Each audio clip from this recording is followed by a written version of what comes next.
The gods devour. In Bengal, India, there was a nice village at the junction of the rivers Churni and Rupnarayan. In this village there lived a kind-hearted Hindu Brahmin known as Moitramashai, who was respected by all. Apart from other religious acts, Moitramashai annually led a party of pilgrims to the sea for an immersion in the holy waters that ran in front of a temple where the river joins the sea. The journey was expensive, and it took 2 months for the pilgrims to go and return. With the beginning of winter, the time came to make the annual religious boat journey. As the boat was being prepared for the trip, Mokshada, a poor young widow from the village, came to Moitramashai asking if he would take her along on the journey. Mokshada had a charming, restless young boy named Rakal. When Rakal was born, Mokshada had become seriously ill and was unable to care for him, so the boy had been taken in by Mokshada's only sister, Onyeda, who had raised Rakal as her own son. Moitramashai declined Mokshada's request, saying, "Where would I put you in this crowded boat? Moreover, what are you going to do with Rakal? He is too small to be left alone without a mother." Mokshada appealed, "I will take the floor and Rakal will stay with his auntie Onyeda. He loves his auntie more than me and he will be safe." Moitramashai reluctantly agreed. But when Mokshada arrived at the boat on the day of their trip, she saw Rakal already sitting in the boat. Mokshada shouted, "Get out of that boat right now!" Rakal calmly replied, "I'm going with you to bathe in the sea." Mokshada screamed, "No, you are not. This is a very long journey and we're not doing it for fun. Please stay with your auntie and I will be back soon." Rakal refused to listen and started crying. "I want to go to the sea." In the meantime, Moitramashai had come onto the boat. Onyeda also arrived, wishing to say goodbye to Mokshada. When she saw Rakal sitting in the boat, she said to him, "Dear Rakal, please come down. Sea bathing is not for children. You know very well I can't stay without you." Rakal insisted, "I'll come back soon, auntie. Don't worry, I'll be all right." Moitramashai finally intervened. "Let him go. I will take care of him."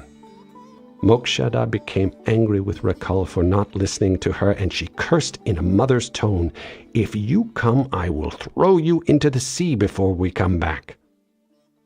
The moment she uttered her angry curse, she realized what she had said and looked up to the heavens begging to be excused. Moitramashai was scared. "You as a mother should never have uttered such a wish." Mokshada said with regret, "You know I didn't mean it." Then she drew Rakal close to her heart, wishing the curse away. The pilgrims invoked the name of the Almighty to make their journey safe. The boat left the bank, and the shore slowly disappeared on the horizon till there was nothing but water surrounding them. It was a long 2 months' journey, and Rakal became bored and impatient to return to the village.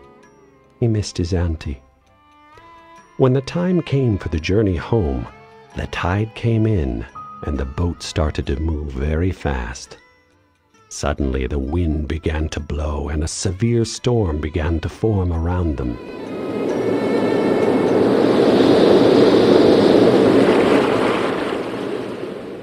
Large waves hit the boat, and the passengers began to fear they would sink. Rakal got scared and hid in his mother's lap. Suddenly the boatman shouted, "The boat is out of control! This is God's wrath! Is there anyone here who did not keep his promise?" Moitramashai remembered that Mokshada had promised to throw her son into the sea, and she did not.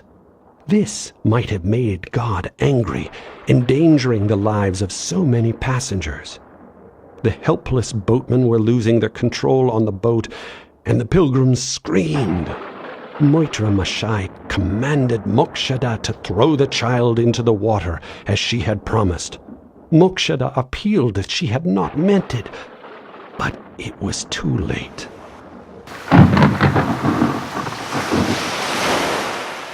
Mokshada looked up and cried helplessly, "Oh God, you who know everyone's mind, you know that I did not mean what I said. Are you so cruel that you would snatch a child away from his mother's lap?"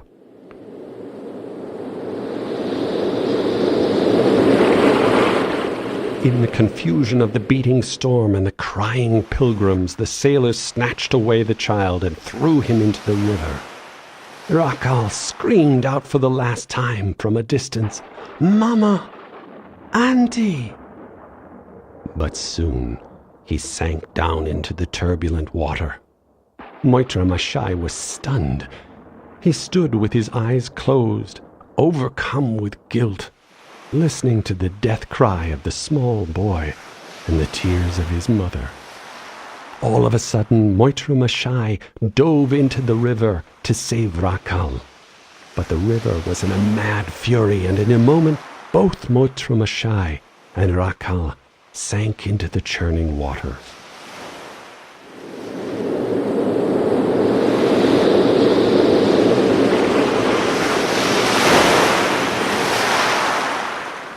After a while, the tide stopped. The river became quiet, and the boats returned to the village as the sun set slowly in the distance. Ignorance combined with blind superstition had led to this disaster, taking away 2 lives, an innocent child and a kind-hearted man. Can God be satisfied by devouring innocent lives?